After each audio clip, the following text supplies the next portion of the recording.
ନମସ୍କାର ସାଙ୍ଗମାନେ, ଏଏସ୍ଏ ଏକ୍ସପ୍ଲେନର ଓଡ଼ିଆ ୟୁଟ୍ୟୁବ୍ ଚ୍ୟାନେଲରେ ଆପଣମାନଙ୍କୁ ସ୍ୱାଗତ। ମୁଁ ନେଇକି ଆସିଯାଇଛି ଆନିମେ ଏକ୍ସପ୍ଲେନ୍ ଭିଡ଼ିଓ, ସେଇଟା ମଧ୍ୟ ସମ୍ପୂର୍ଣ୍ଣ ଓଡ଼ିଆ ଭାଷାରେ। ଆଜି ମୁଁ ଏକ୍ସପ୍ଲେନ୍ କରିବାକୁ ଯାଉଛି ସୋଲ୍ ଲ୍ୟାଣ୍ଡ ଆନିମେର ପାର୍ଟ 1।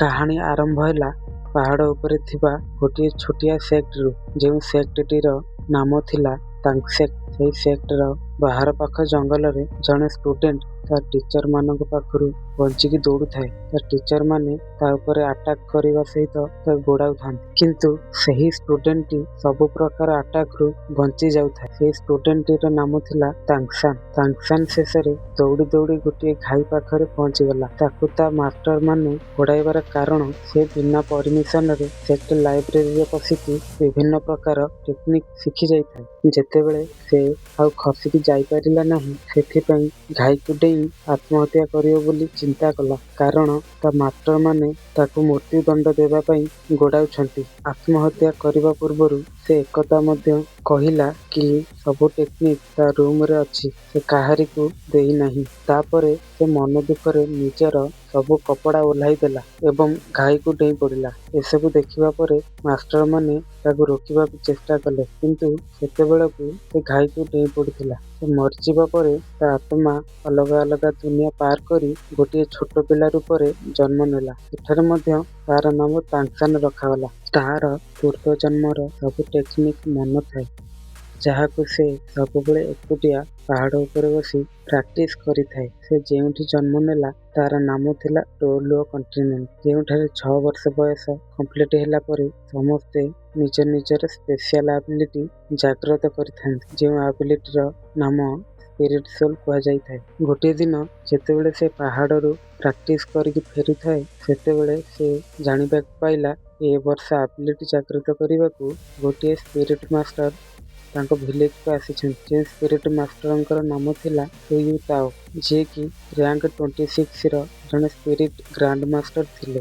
ଏଠାରେ କଲ୍ଟିଭେସନ 1ରୁ 100 ଭିତରେ ବଣ୍ଟା ଯାଇଛି, ଯେଉଁଠି 0ରୁ 10 ର୍ୟାଙ୍କକୁ ଟ୍ରେନି, 10ରୁ 20 ର୍ୟାଙ୍କକୁ ସ୍ପିରିଟ୍ ମାଷ୍ଟର, 20ରୁ 30 ର୍ୟାଙ୍କକୁ ସ୍ପିରିଟ୍ ଗ୍ରାଣ୍ଡ ମାଷ୍ଟର, 30ରୁ 40 ର୍ୟାଙ୍କକୁ ସ୍ପିରିଟ୍ ଏଲ୍ଡର କୁହାଯାଏ। ଏହିପରି ଆମେ ଆଗକୁ ଜାଣିବା। ଗ୍ରାମର ସବୁ ପିଲାଙ୍କର ଆବିଲିଟି ଜାଗ୍ରତ କରିବା ପାଇଁ ଗ୍ରାମର ମୁଖିଆ ସମସ୍ତଙ୍କୁ ଏକାଠି କରି ମାଷ୍ଟରଙ୍କ ପାଖକୁ ନେଇକି ଚାଲିଲା। ସେଠିକି ତାଙ୍ଗସାନ୍ ମଧ୍ୟ ଯାଇଥାଏ। ସ୍ପିରିଟ୍ ମାଷ୍ଟର ସେମାନଙ୍କର ଆବିଲିଟି ଜାଗ୍ରତ କରିବା ପୂର୍ବରୁ ନିଜର ପାୱାର ଆକ୍ଟିଭେଟ୍ କଲେ, ଯେଉଁ ପାୱାରଟି ଭେଡ଼ିଆ ପରି ଦେଖାଯାଉଥିଲା। ଯେଉଁ ପିଲାଟି ପ୍ରଥମେ ଆବିଲିଟି ଜାଗ୍ରତ କରିବାକୁ ଗଲା, ତାର ସିକଲ ବା ହାର୍ମିଂ ଟୁଲ୍ ବାହାରିଲା। ହାର୍ମିଂ ଟୁଲ୍ ୱେପନ ପାଇଁ କାମରେ ଆସିନଥାଏ। ତାପରେ ମାଷ୍ଟର ତାର ସୋଲ୍ ପାୱାର ଚେକ୍ କଲେ, ତାର ସୋଲ୍ ପାୱାର 0 ବାହାରିଲା। ଏହା ଦେଖି ମାଷ୍ଟର କହିଲେ, ଏହି ପିଲାଟି ନିଜର ସ୍ପିରିଟ୍ ସୋଲ୍କୁ ଟ୍ରେନ୍ କରିପାରିବ ନାହିଁ।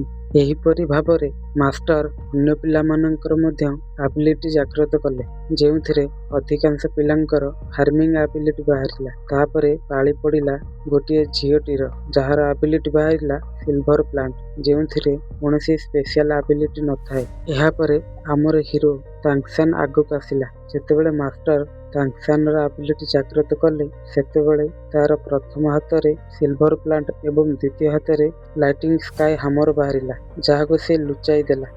ତାପରେ ଯେତେବେଳେ ମାଷ୍ଟର ତାର ସୋଲ୍ ପାୱାର ଚେକ୍ କଲେ, ସେତେବେଳେ ସେ ନିଜେ ମଧ୍ୟ ଆଶ୍ଚର୍ଯ୍ୟ ହୋଇ ପଡ଼ିଲେ, କାରଣ ତାଙ୍ଗସାନ୍ର ସୋଲ୍ ପାୱାର ଫୁଲ୍ ବା 10th ଲେବୁଲରେ ଥିଲା, ଯେଉଁଟାକି ଅସମ୍ଭବ, କାରଣ ସିଲଭର ପ୍ଲାଣ୍ଟ ସ୍ପିରିଟ୍ ସୋଲ୍ରେ ସୋଲ୍ ପାୱାର ଫୁଲ୍ ହେବା ବହୁତ ରେୟାର ହୋଇଥାଏ। ତାପରେ ତାଙ୍ଗସାନ୍ ମାଷ୍ଟରଙ୍କୁ ପଚାରିଲା, ମାଷ୍ଟର, ମୁଁ କ'ଣ ୟାଠାରୁ ଅଧିକ ଟ୍ରେନିଂ କରିପାରିବି ନାହିଁ? ଏହା ଶୁଣି ମାଷ୍ଟର କହିଲେ, 10th ପାୱାର ଲେବୁଲ ପାସ୍ କରିବାକୁ ହେଲେ ସ୍ପିରିଟ୍ ରିଙ୍ଗ ଦରକାର ହୋଇଥାଏ। ଏହା ଶୁଣି ତାଙ୍ଗସାନ୍ ପଚାରିଲା, ମାଷ୍ଟର, କ'ଣ ଆପଣଙ୍କ ପାଖରେ 2ଟି ସ୍ପିରିଟ୍ ରିଙ୍ଗ ଅଛି? କାରଣ ଯେହେତୁ ମାଷ୍ଟର 26 ଲେବୁଲର ଥିଲେ, ତେଣୁ ତାଙ୍କୁ 10th ଏବଂ 20th ଲେବୁଲ ପାସ୍ କରିବା ପାଇଁ 2ଟି ସ୍ପିରିଟ୍ ରିଙ୍ଗ ଦରକାର ହୋଇଥିବ। ଏହା ଶୁଣି ମାଷ୍ଟର ନିଜର ସ୍ପିରିଟ୍ ରିଙ୍ଗ ତାଙ୍ଗସାନ୍କୁ ଦେଖାଇଲେ। ଏହାପରେ ସେଠାରୁ ବାହାରକୁ ଆସିଗଲେ। ତାଙ୍ଗସାନ୍ ଏବଂ ଗ୍ରାମ ମୁଖିଆ ମିଶି ତାଙ୍ଗସାନ୍ର ଘରକୁ ଗଲେ ଏବଂ ତା ବାପା ତାଙ୍ଗହାଓକୁ ସବୁ କଥା ଜଣାଇଲେ। ତାଙ୍ଗହାଓ ଯେତେବେଳେ ତାଙ୍ଗସାନ୍ର ସ୍ପିରିଟ୍ ସୋଲ୍ ସିଲଭର ପ୍ଲାଣ୍ଟ ଜାଣିଲା, ସେତେବେଳେ ସେ ଆଶ୍ଚର୍ଯ୍ୟ ହୋଇ ପଡ଼ିଲା। ଯେତେବେଳେ ଗ୍ରାମ ମୁଖିଆ ତାଙ୍ଗସାନ୍କୁ ସହରକୁ ଟ୍ରେନିଂ ପାଇଁ ପଠାଇବାକୁ କହିଲେ ସେତେବେଳେ ତାଙ୍ଗାହାଓ ମନା କରିଦେଲା, କାରଣ ସିଲଭର ପ୍ଲାଣ୍ଟରେ କୌଣସି ସ୍ପେଶାଲ ପାୱାର ନଥାଏ।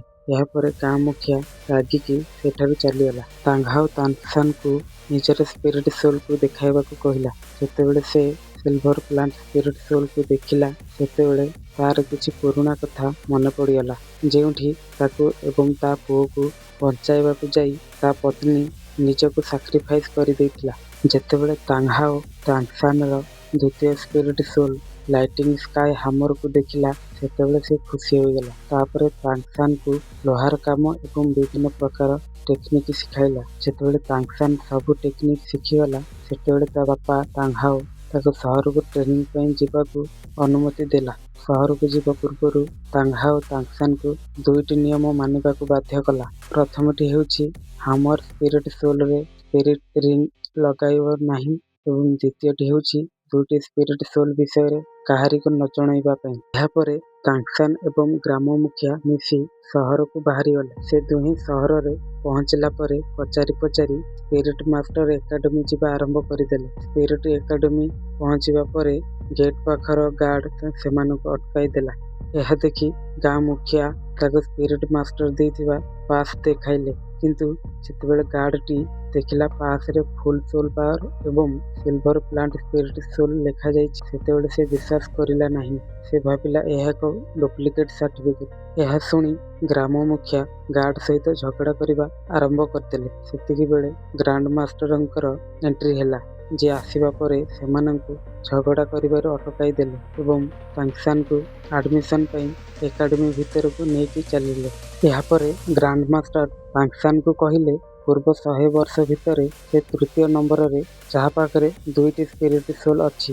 ଏହା ଶୁଣି ତାଂସାନ ନିଜର ସିକ୍ରେଟ୍ ୱେପନ୍ ଆକ୍ଟିଭେଟ୍ କରିଦେଲା, କାରଣ ତାଙ୍ଗାହାଓ ତାକୁ 2ଟି ସ୍ପିରିଟ୍ ସୋଲ ବିଷୟରେ କାହାକୁ ନ ଜଣାଇବା ପାଇଁ କହିଥିଲେ।